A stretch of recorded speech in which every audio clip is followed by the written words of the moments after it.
Hey, yo, everybody. Zack here with RevZilla, and welcome to another episode of Daily Rider, where we learn about motorcycles as we ride. Our guest today is the Honda SCL500. That is approximately a 500cc twin-cylinder engine, sprinkled with some scrambler aesthetics, and for sale for a little under 7,000 United States dollars. It is a fairly small and relatively simple motorcycle, but that doesn't mean there aren't some big, complicated questions swirling around, right? Well, how is it as a daily rider? Sure, we'll get to that. But I'm talking about, like, if it's supposed to harken back to the vintage CL series of Honda's yesteryear, then how come there's an S at the front of the name here? Also, it shares an engine with a Honda adventure bike, a Honda cruiser, and a Honda sport bike. So how does it compare to all those machines? Answers to all those questions and more coming up.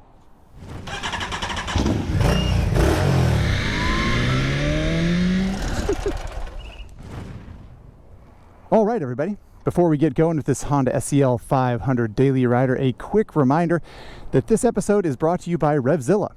RevZilla is not only the YouTube channel that you are watching, but also an online marketplace where you can get parts, apparel, and accessories for you and your motorcycle. A little bit of every dollar you spend goes into making original content like this, or the Shop Manual with Ari Henning, the High Side, Low Side podcast, and CTXP Adventures. So the next time you need something for you or your bike, we hope you'll keep it in mind. In the meantime, thanks for watching. Alrighty, the Honda SCL500. We'll start at the engine. This is a 471cc twin-cylinder engine, as I said, sort of standard issue Honda twin that goes into the Rebel 500, the CBR 500, the CB 500, and the NX or CB500X, if you will.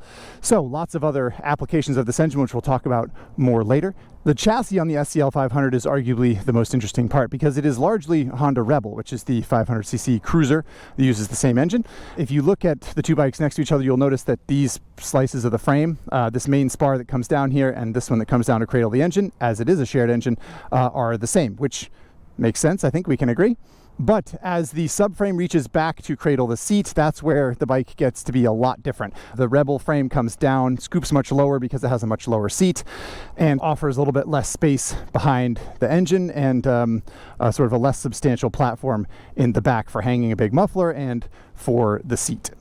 Along with that, you get much longer travel suspension in the rear than the Rebel, and there's also more suspension travel at the front in the fork. You have the old 19-inch front wheel up front here with the kind of a cool spoke design. I've always liked the spoke design on the midsize Honda 500s. I think they're kind of sharp looking, even though it's not complex or particularly fancy. And other than that, the resulting shape of the bike is very different than the Rebel. The tank and the frame just shares so much characteristic. It does feel like a different bike, I think, when you look at it, which I think, I don't know, Honda deserves a tip of the cap for, even though they're reusing a lot of parts. Speaking of the high pipe, actually, it is a little bit of a facade, I think we can agree. I think someone on my Instagram feed commented that this is the worst of both worlds, where you get a high pipe that keeps you from having a saddlebag or luggage here, but also it still goes under the engine where it can get smashed by rocks off-road. And I think that that is a pessimistic point of view, but very true. All right, I think we're ready to go here. We're going to go over to this very cruiser-like key position on the side of the bike here and flick it on. This little round old dash will come on, which is a little dusty here. I'll wipe it off just to see if we can get a cleaner view of this bad Nelly. And then we'll fire this sucker up here. Listen to this Honda engine purr. Whoop. What did I do wrong? Kill switch. Good job, Zack.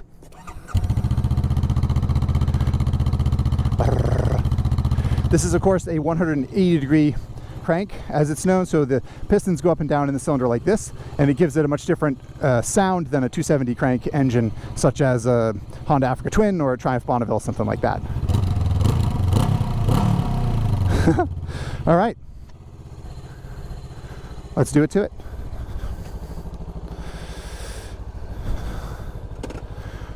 Alrighty, you ready, little fella? Let's go.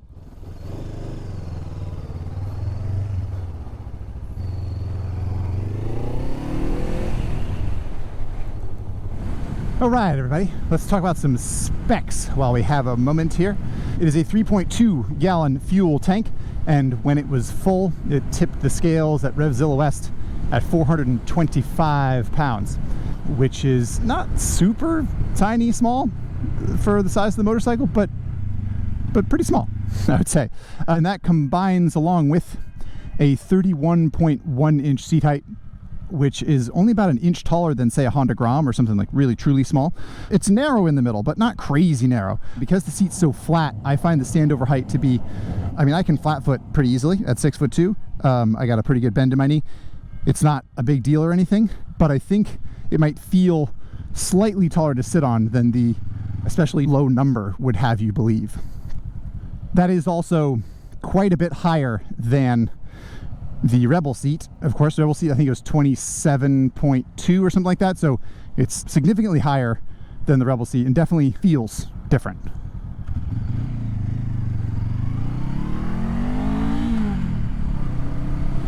I mentioned the base price of just under $7,000. That is an MSRP of $6,800, I do believe. And as for horsepower numbers, I don't think Honda makes a claim, but I think Honda Europe claims 46 horsepower and about 32 foot-pounds of torque, something like that. Oh, hey. Which is at least a guide for the approximate performance that you're going to get out of this engine, which is to say it is definitely enough power to have fun and get you down the road, but it's not going to stretch your arms or do anything wild when it comes to acceleration, that's for sure. As for how it is to sit on in general, like I said, feels much different than a Rebel, say. It is much more standard riding position. The seat feels fairly wide and flat. Yeah, your feet are kind of just under your upper leg, which is a very nice position for your lower body. And then this, sort of wide and fairly neutral handlebar just puts you pretty much bolt upright as you ride along. It's what you'd expect from a sort of standard or scrambler style motorcycle in all the best ways. All right, off we go onto the open road. And yeah, even without opening the throttle, you get up to speed okay. It's a little bit passionless in my mind. It's a little bit buzzy, as we'll talk about as we get up to speed here.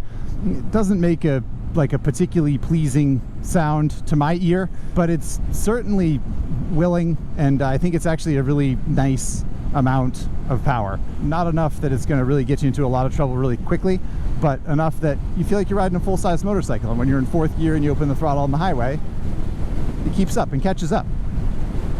At this speed, it's lovely. 55, 60 miles an hour in top gear. You get this sort of like subtle vibration, sort of a pleasant mechanical feel from the engine. The fact that there's no wind protection and you're getting all the wind in your chest sort of doesn't really bother you. Even if it does bother you, you can slide back on the seat a little bit because it's pretty flat. The riding position is comfy. The bike just feels comfortable and happy at this speed. And the same could just about be said for going 65 or 70 miles an hour also. The vibes only get a little bit worse. The wind blast gets a little bit worse, but in general, as a reasonably sized motorcycle, the highway manners are okay. However, if you try to go 80 or something, even 75, the vibes in the engine get pretty noticeable, and at 80 certainly they get pretty bad. The bike doesn't feel like it doesn't have enough power. It doesn't feel like strained in any sort of dangerous way. It just doesn't feel comfortable or particularly happy going that fast for extended periods of time anyway.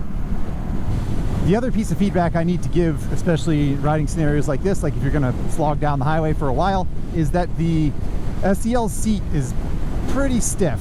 I had a couple of coworkers who said they didn't really notice it much and they thought it was okay. For me, it only took 5 or 10 miles to think, oh yeah, this is different. And I think the seat suffers from really reaching for a low seat height, which it achieves, I think, to a great degree, but it's a little bit uncompromising. The shape of it's nice, but the padding is pretty tough. I just wouldn't be surprised if you were a little bit uncomfortable after an hour on the road.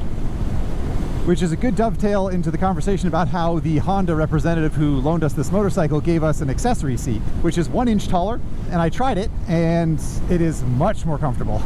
For someone my height, it's a no-brainer. It's so much more comfortable. The shorter you are, the more concerned you'll probably be about the seat height going up, and that's totally fair, but I'd recommend trying it if you can. I also noticed in the Honda catalog that it's something like $68. If you can shoot the lock off your wallet and get the accessory seat, I bet you'll be much happier.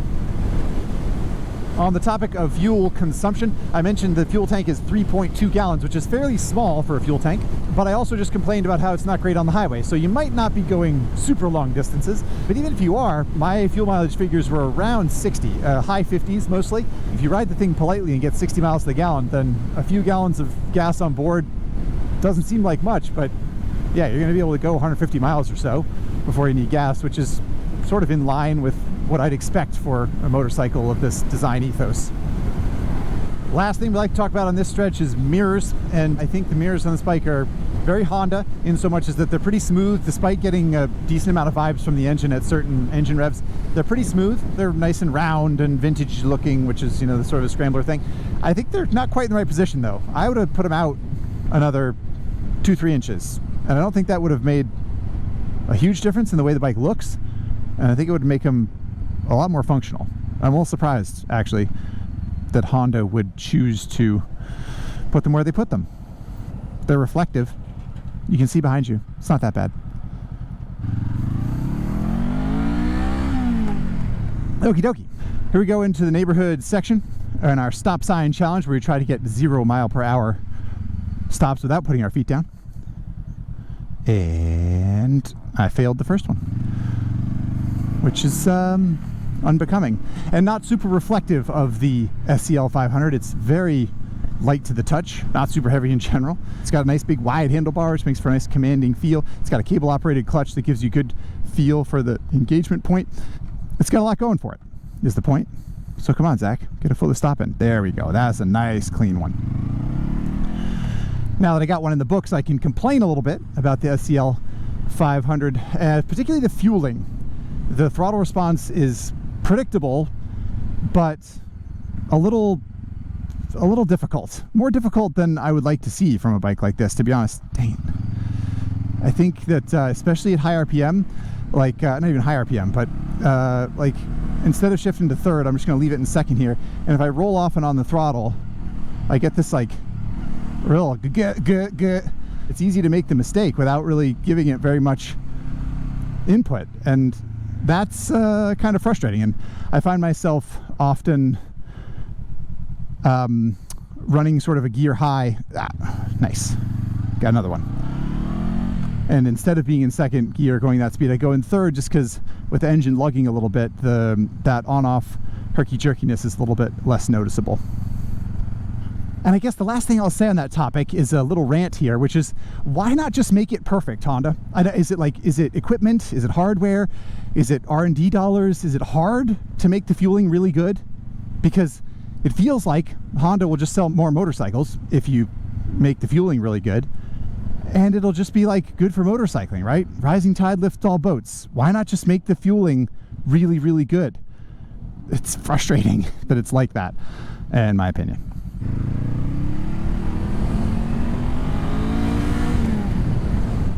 So the overall round town review is that it's really good. I really like it. I'm disappointed with the fueling, and I might come back to it again. But otherwise, it's just a happy, polite, friendly, easy, agile, predictable, nice, quiet motorcycle to ride around in an environment like this. There's very little to complain about. All right, here we are on Lover's Lane. And we can talk about those passenger accommodations, which are fine, but not great. The main thing is that big exhaust pipe that sticks up, which is not hot.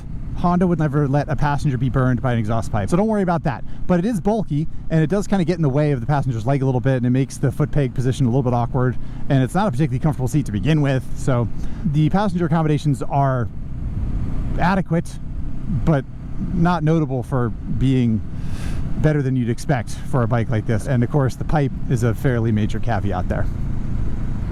Okie doke, dipping into the twisty road section here, and the essential geometry and attitude of the motorcycle is terrific. It's awesome. It's predictable and gentle and easy, and you're gonna find it very pleasing to ride down a nice smooth road and flick from side to side. It's not going to do anything crazy or unexpected, but if you start to push it a little bit, or if you're in the middle of a corner and you hit a bump, it can have a tendency to kind of like wallow and wiggle a little bit.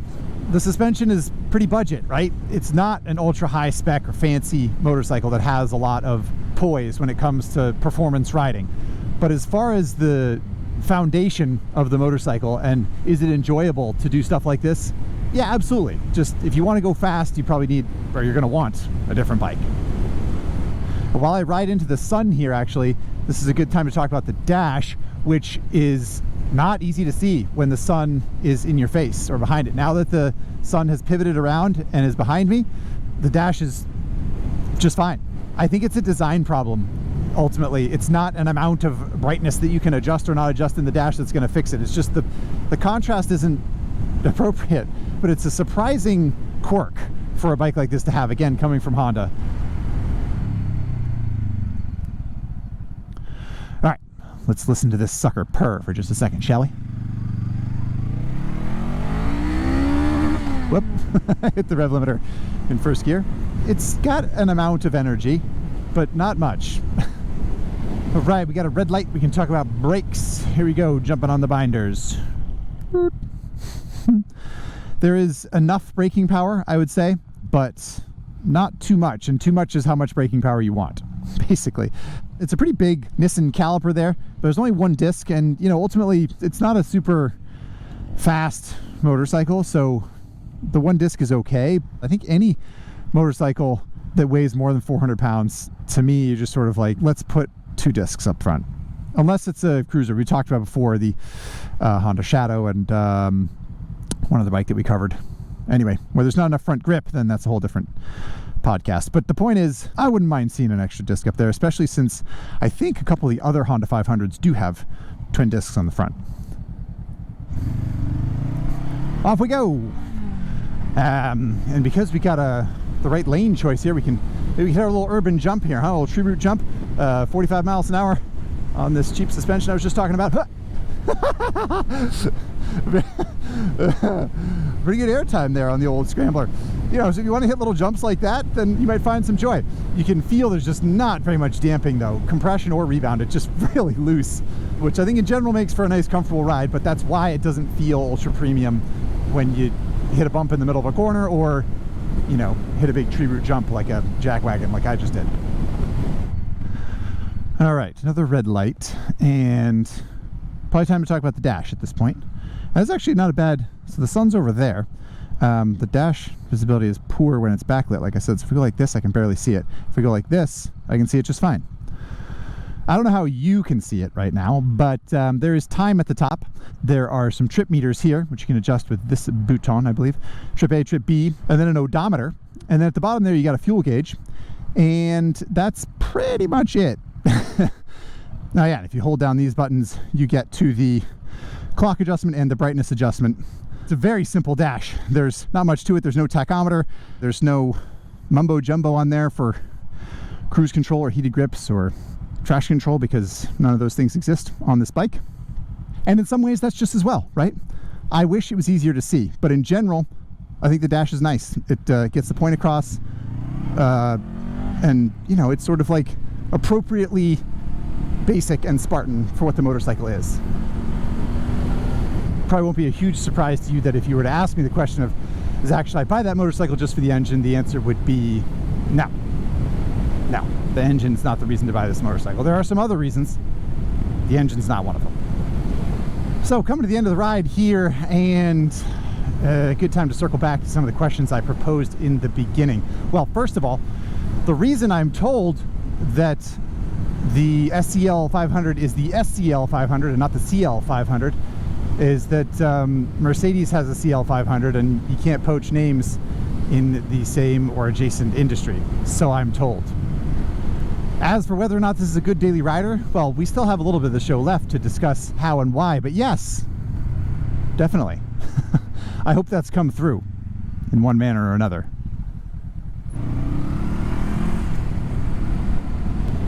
Very basically, if you watched this YouTube video with the intent of trying to figure out if the bike is willing, if it's able, if it's capable, if it's sort of the Honda that you want it to be, I think so, probably. It's flawed in some ways, as we've talked about up to this point, but considering it shares so much DNA with the Rebel, which is a good bike, though I think more limited than this one, I think the SCL stands out a little bit. So those who would say, oh, they're just like, you know, repurposing engines and platforms and stuff like that, don't forget that the CL from way back when basically did that. You know, there was a CB and then they put high pipes on it and they call it a CL with bigger wheels and some, you know, whatever. The point is, this is not a new practice. Considering the efficiency with which Honda did this, it's not bad. All right, as we talked about, it's not a real, quote-unquote, real scrambler, but it's suggestive of scrambler capabilities, so let's take it down the old dirt road shortcut, shall we? And I reckon that if you were to go on a ride like this on some bumpy dirt roads, that you'll find some joy. It's kind of fun. Are the tires great? No.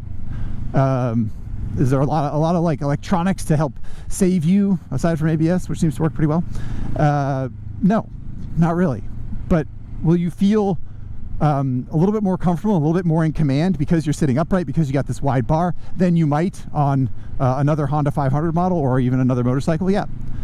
And will you be a little bit frustrated at the poor throttle response? Yes, you will be.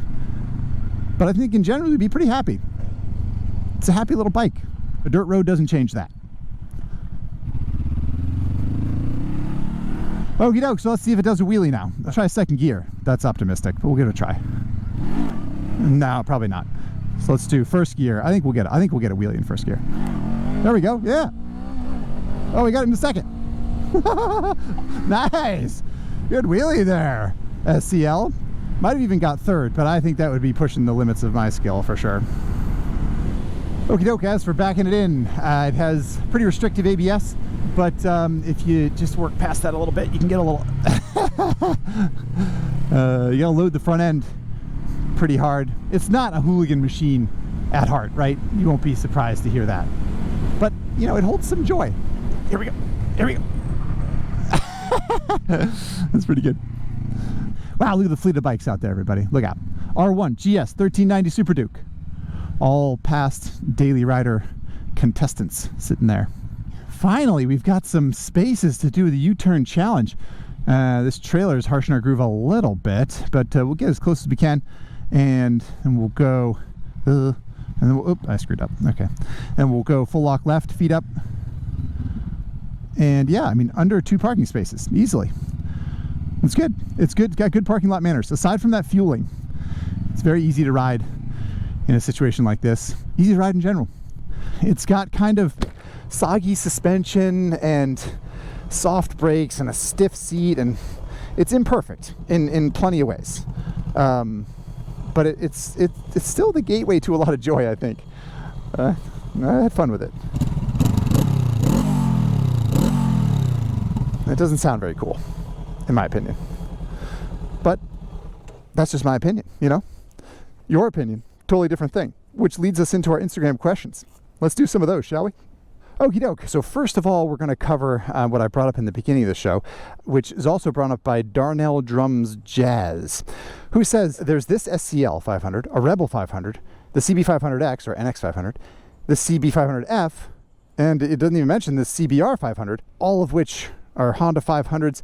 And Darnell Drums Jazz says, which bike would you choose if you could only pick one? Yeah, we talked about how this bike relates to the Rebel a little bit. I think this bike's a little more usable and a little more just sort of standard in a way that I think offers some versatility as opposed to the Rebel, aside from the seat height being higher. If you really want that 27-inch seat height, the Rebel's your bike. Which bike would I have? I'd have the 500 Adventure, the NX500 or CB500X. That's probably the one I get. It's got wind protection. I think the 2024 version's got TFT dash. It's pretty sharp looking, I think. It's going to be the most kind of like practical and usable, and it does have a taller seat height, but the versatility and the usability on a day-to-day basis, I would just be like way too attracted to that. CBR 500R, no, don't even bother with that. CB500F, actually a pretty cool bike in my opinion, basically as good as the CBR 500R but cheaper and arguably a little bit more comfortable.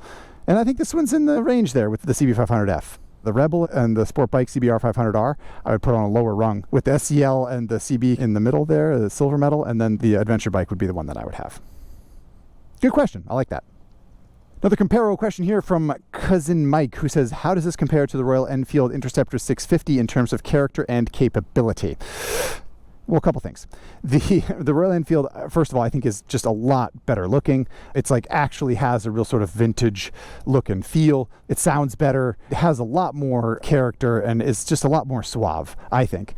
But in a lot of ways, like practically, it's just not as good. I forget what the valve adjustments are on an INT 650, but they're kind of short, I think. Whereas this bike is 16,000 miles or something like that. The point is, this is just like from a maintenance standpoint, from a dealer network standpoint, from an aftermarket standpoint, probably, it's just so hard to beat a Honda for sort of general overall reliability and trustworthiness, right? So this bike has that going for it, absolutely. For me, I would go with the Royal Enfield just because I'm not that intimidated by the sort of mechanical fuddy-duddiness of it, and I like that it's a little bit esoteric, and I love the way that it sounds, and I love the way that it looks. But capability-wise, they're comparable, I would say. Next question is from Old Rally, who says, Zach, you've ridden the Triumph Scrambler 400X and now the Honda. If you had to, which would you choose to be your, quote, forever bike? I'm going to try to avoid saying something super sarcastic about either one of those bikes being my forever bike, which I'm not really super excited about, to be honest. I think the Triumph is better looking. I think the Honda is probably a better motorcycle. As lacking as it is in charm with the engine, in my opinion, I just think that this platform is a little bit more versatile and a little bit more capable ultimately. And again, I think I'd just be kind of attracted to the Honda-ness of it. So yeah, I'd pick one of these. Though I'd be tempted by the Triumph, but I'd go with one of these, if I'm being honest. Next question is from our friend over at The Previous Owners, which if you don't follow that Instagram account, please do. It is hilarious. The Previous Owner says, when your girlfriend tells her parents that you ride a motorcycle, do they let out a huge sigh of relief when they see you pull up on this?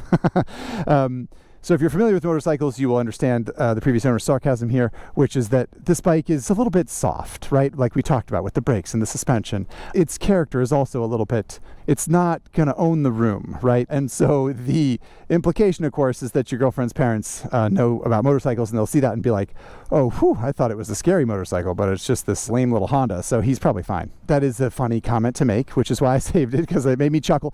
But I do think there's a whiff of truth here, because you meet the nicest people on a Honda, right? That was the ad campaign way back in the day. If your girlfriend's parents know anything about motorcycles, they probably will breathe a sigh of relief because they'll be like, that was an astute decision that this person made. They bought this Honda that makes sense. Good for them. And they're probably a pleasant enough person because that's who buys Hondas for the most part.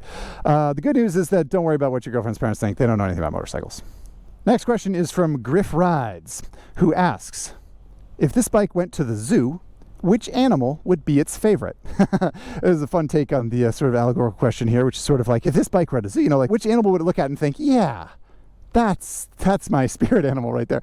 I think it would be a goat of some kind. I'm not talking about like a mountain goat, like a hardened, tough, feral goat. No, I'm talking about like a domesticated goat. I'm talking about like a sable goat maybe, or like a Nubian goat. I think alpine goat's the right idea. It's got just enough agility and athleticism to sort of keep you interested, but it's very, very friendly. Like let your kids pet it, have it in the yard. It's not going to do anything dangerous or weird. It's not going to bite you. It's a pleasant little animal.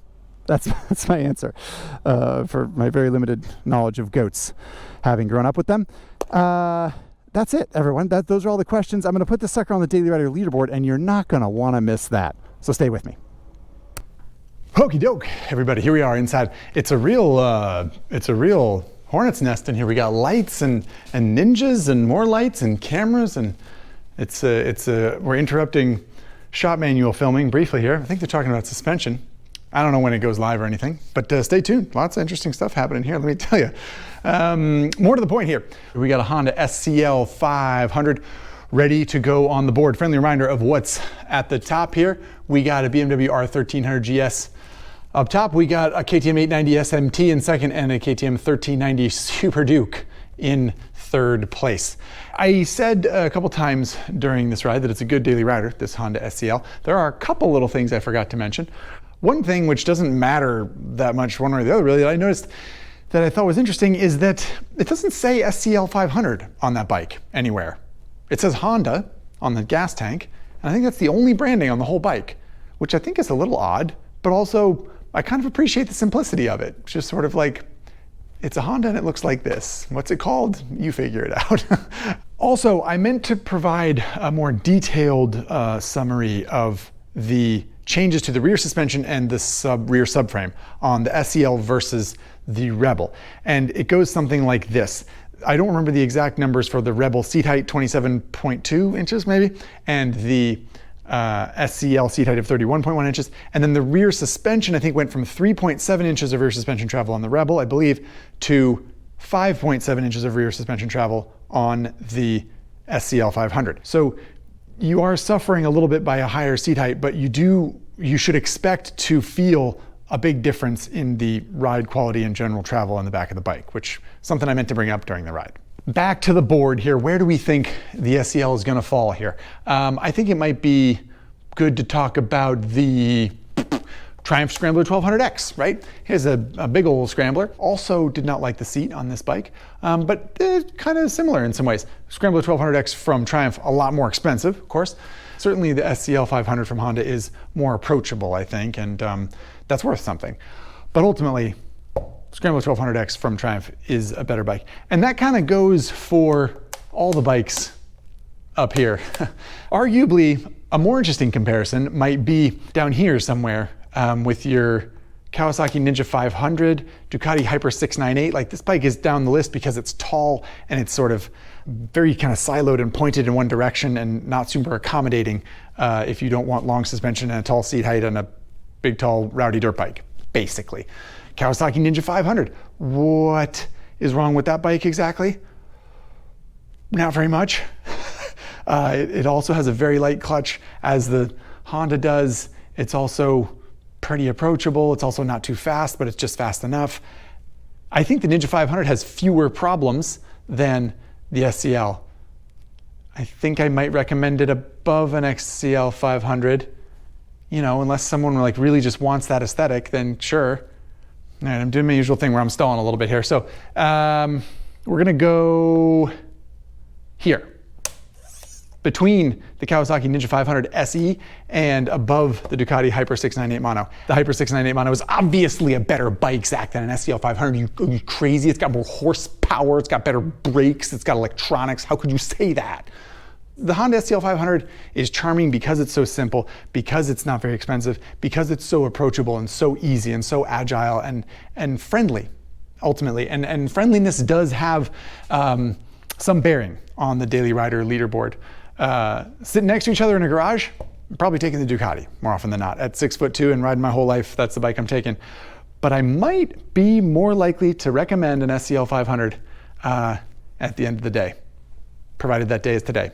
Okay, I've probably talked at you long enough at this point. I do appreciate you hanging out. I hope you had fun, hope you learned something, and I very much hope to see you next time on Daily Rider. See you, everybody. The old Home Street Bank smoke and vape T-Mobile. I need some cartridges, a screen protector, and a checking account. Does anyone know where I can go to get all those things? Oop. Okay. Here we go. Off we go.